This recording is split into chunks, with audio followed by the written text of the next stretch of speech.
absoluta que establece el artículo 150. Y es que el artículo 150 alude a un tema de nulidad absoluta porque hay ausencia del abogado cuando debería estar, porque la ley lo exige, y porque esa ausencia se conecta a sí mismo con el derecho de defensa que está previsto en el literal D del mismo artículo. Es decir, no se puede dar validez a un acto procesal, sea este de investigación o sea de prueba, si es que se ha vulnerado derechos fundamentales, y así lo hizo el numeral D, y en este caso se ha vulnerado el derecho de defensa. Y de repente no sería necesario que yo ahonde en este tema, pero lo voy a hacer. El testigo que reconoce dice que el supuesto imputado tiene bigotes raros. Y precisamente porque no había un abogado de defensa, las 5 personas que estuvieron ahí, solo un imputado tenía los bigotes. Evidentemente, ¿qué objetividad puede haber? Justamente porque no había abogado defensor, nadie cuestionó eso. Entonces yo insisto en que ese era un tema a excluir y así lo ha hecho el juez. Ahora, señala también el Ministerio Público que las declaraciones de los testigos sí acreditan que mi representado pues ha cometido el hecho delictivo, porque entiende el señor fiscal que esas declaraciones son todas uniformes y coherentes. Falso. Falso por lo siguiente. En la audiencia de prisión preventiva yo hacía la siguiente pregunta y el señor juez entendió el sentido de esta pregunta. ¿Quiénes ingresaron al hotel realmente? ¿Quiénes ingresaron? Pamela Loaiza, que es la amiga de la agraviada, dice que ingresaron Walter, Karina y ella. Eso es lo que dice ella. La señora Ruth Cristina Caballero Incarroca, administradora de este hotel, ella dice que solamente ingresó la agraviada. Nadie ingresó con ella. Y estaba ebria, sí estaba ebria. Y Walter dice que ingresó él, Pamela y Marco. Es decir, aquí ya entra Marco porque en la declaración de Pamela no está Marco. Pamela dice Walter, Karina y ella, 3 personas. Walter dice, no, ingresamos yo, Walter, Pamela y Marco. Entonces, ¿eso es uniformidad en las declaraciones? Definitivamente que no. La segunda pregunta que yo hice es, ¿quiénes se quedaron en cerca al hotel? ¿Quiénes fueron los que se quedaron finalmente? El señor fiscal ha dicho que aquí también hay uniformidad en las declaraciones. Mentira. Y es mentira porque Pamela Loaiza dice que se quedaron cerca al hotel que se fueron Marco Cutipa y Jaime Suárez. Se fueron de las inmediaciones del hotel y se quedó Walter. Eso dice Pamela Loaiza, es decir, la amiga de la agraviada. Ella dice, señor, quien se quedó fue Walter y quienes se fueron Marco Cutipa y Jaime. El señor Walter dice, se quedó Marco Cutipa. Y Jaime Suárez dice que yo me fui, Jaime Suárez dice, y se quedaron Walter y Marco. Por fin, ¿quién se quedó? Para Walter se quedó Marco, para Jaime se quedó Marco y Walter, y para Pamela se quedó solamente Walter. Eso es uniformidad, señores jueces. También señala, o da cuenta del examen biológico, pero acá voy a omitir esto porque el examen biológico no acredita hasta el momento quién es el responsable de estos hechos. Señala también que el señor juez ha dado un mensaje que si bien las señoritas sabían que iban a tomar, entonces ya se entiende que ya se han consentido la violación. Bueno, yo no he entendido en ese sentido las palabras del señor juez. Lamentablemente, siempre que uno expresa un pensamiento, el auditorio puede entender de diversas maneras, pero el juez no ha dicho eso. El juez no ha dicho eso. Lo que el juez ha dicho es que es un elemento a considerar que nadie las obligó a tomar y ellas, fueron a tomar. Nada más. El juez no dijo, señor, como tomaron, entonces acá hay una justificación porque también han consentido la violación. No dijo eso. Es absurdo decir eso. Finalmente, o en todo caso, respecto a este primer presupuesto, debo señalar que de todas las actuaciones de investigación no hay un elemento que acredite la responsabilidad del imputado. Hay una prueba, o hay un elemento de convicción, o hay un examen pericial que sí podría determinar quién es el autor. Y el señor fiscal ha ordenado, o ha pedido autorización al Departamento de Biología Molecular que esté en Lima para que se tome la muestra de los imputados y se compare con el semen que se ha encontrado en la cavidad vaginal de la agraviada. Bien. El día de hoy, mi representado le ha pedido al señor fiscal solicite día y hora para que se tome esa muestra en su persona. Día y hora para que se tome. Solo así vamos a poder determinar quién es el responsable de estos hechos. En cuanto a la pena probable, no hay nada que discutir porque está claro que si mi representado fuera culpable, pues la pena sí superaría los 4 años. Pero en cuanto al peligro procesal, debo señalar lo siguiente, señores magistrados.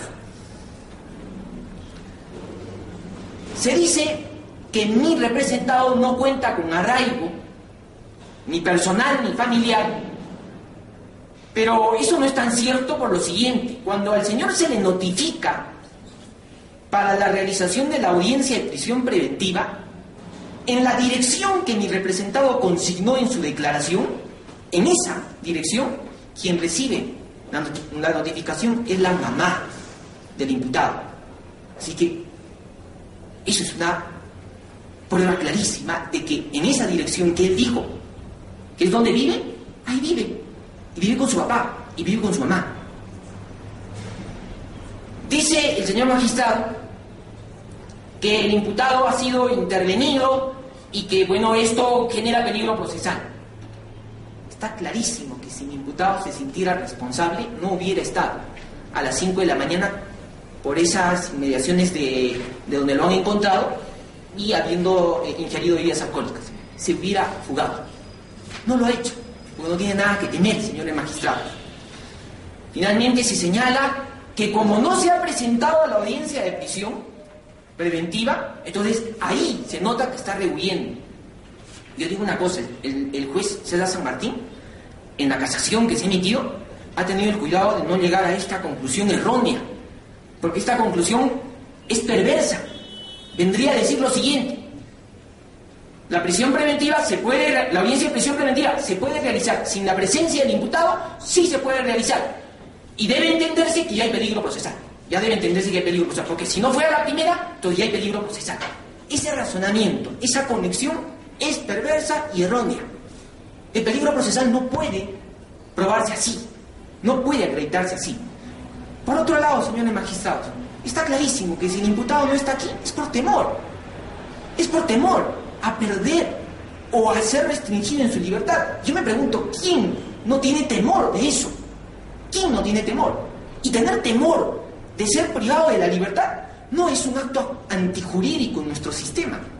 Y para ello hay que ver el Código Penal, porque el Código Penal establece con claridad un artículo que es la resistencia y desobediencia a la autoridad, y dice que no hay desobediencia cuando se trata de la propia libertad de la persona. Es decir, una persona sí puede desobedecer a una autoridad, sí puede, está permitido, justamente porque debe tutelar su libertad, que es lo más importante, uno de los derechos más importantes que la Constitución reconoce. De manera que, por ese solo hecho de no haber venido a la audiencia, por este temor fundado que todos pueden tener, no se puede concluir esto. Finalmente, peligro procesal, el día de hoy, ciertamente un poco tarde, hemos presentado con la firma del imputado la designación de este abogado, se ha ofrecido pruebas de descargo, se ha señalado el domicilio procesal. Como ya dije hace un rato, se ha pedido al Ministerio Público que fije día y hora para que mi representado vaya y se le extraiga las muestras para la prueba de ADN. Finalmente, señores magistrados, yo voy a señalar 2 omisiones en las que ha incurrido el Ministerio Público, además de las que ya señalé en la primera audiencia de prisión preventiva. Es un hospedaje. Las personas entran en la noche, parejas, personas solas, entran. ¿Cuántas habitaciones tiene el hotel? Sospecho que debe tener más de 10. ¿Ha tenido el cuidado el Ministerio Público de tomar la relación de quiénes estuvieron esa noche? ¿Ha tenido el cuidado el Ministerio Público de tomarle las muestras al menor de 14 años? No, es un menor de 14 años. ¿Por qué?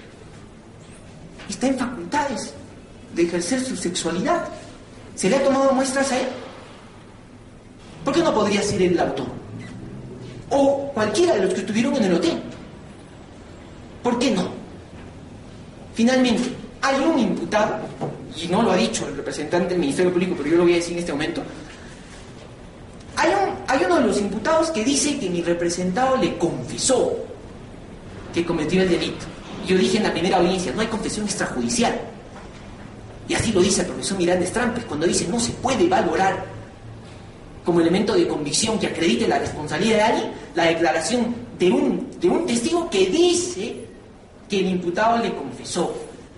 Y tanto más cuando ese testigo es coimputado. Y tanto más cuando a ese testigo, coimputado, no se le ha tomado prueba biológica.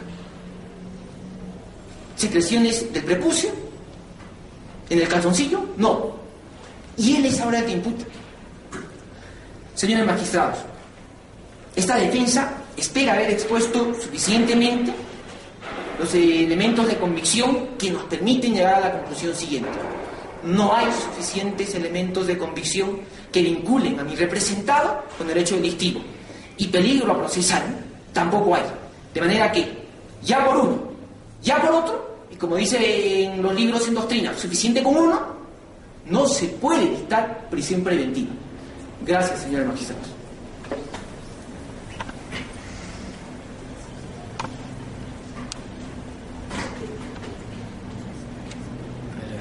El abogado defensor puede aclarar este hecho. ¿Cuál es la ocupación que tiene su patrocinado?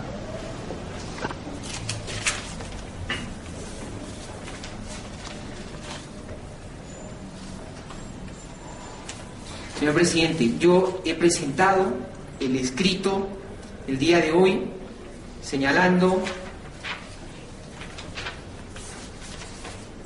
documentos de descargo y entre ellos he presentado el certificado de trabajo de mi representado. Yo esta tarde he podido entrevistarme con él y lo único que he podido requerirle en los pocos minutos, porque esto se presentó cerca a las 2:40, es que consiga los documentos, de manera que yo faltaría la verdad si hoy día o en este momento digo que él trabaja de tal cosa, no lo tengo con certeza, pero he presentado el documento con firma legalizada por el notario del dueño de la empresa o del lugar donde él trabaja. Ciertamente el Ministerio Público de repente no lo tiene en su carpeta, pero es un documento que yo he presentado y aquí está el original.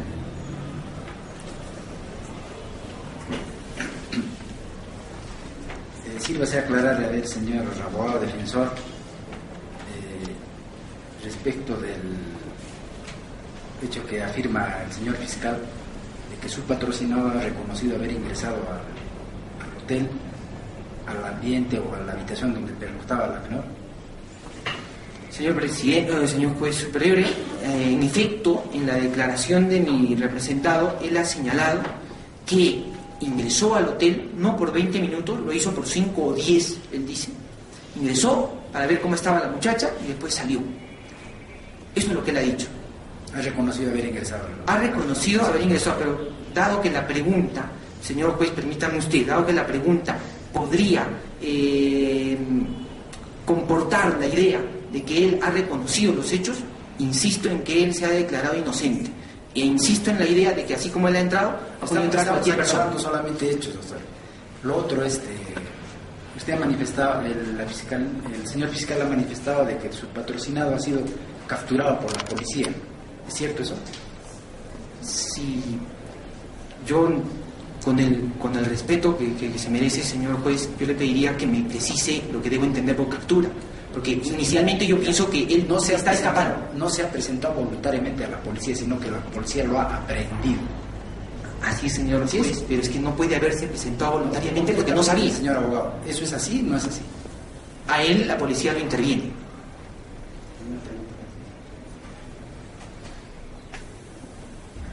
En relación a la ocupación de su patrocinado, en la audiencia preliminar llevada a cabo en otra instancia, la defensa, ¿qué arguyó en relación a la ocupación de su patrocinado? ¿No sabía esa fecha a qué se dedicaba? Señor juez, como defensor de oficio he sido notificado el día viernes, el día lunes se puede ir en la carpeta y hemos sido notificados porque el abogado particular no asistió a la audiencia, de manera que hasta ese día no tenía contacto. ¿No se enteró usted del audio? ¿No se enteró del audio? Yo no he tenido acceso al audio porque, como le digo, doctor, señor juez, fui notificado a las 4:10